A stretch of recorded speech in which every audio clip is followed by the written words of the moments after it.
আসলে নির্বাচন তো একটি উৎসবমুখর আমেজ বোধ ছিল, আপনারা দেখেছেন।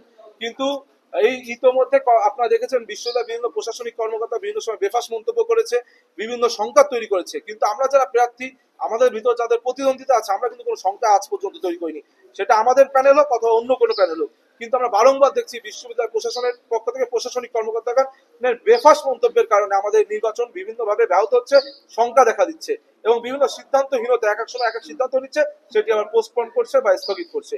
এই কারণে একটি সংখ্যা দেখা দিয়েছে। তবুও আমার বিশ্বাস যে বাংলাদেশের 4.5 কোটি তরুণ প্রজন্ম গত 17 বছর যখনই ভোটাধিকার পেয়েছে, তারা ভোটাধিকার প্রয়োগ করতে পারেনি, তাদের একটি বড় প্রতিনিধিত্ব করে এই ঢাকা বিশ্ববিদ্যালয়ের শিক্ষার্থীরা। যেহেতু আমরা আগে পূর্বে কখনো ভোট দিতে পারিনি, এই 9 সেপ্টেম্বর বাংলাদেশ যে গণতান্ত্রিক পথে অগ্রযাত্রা করছে, তার প্রাথমিক ধাপে এই ডাকসু নির্বাচন।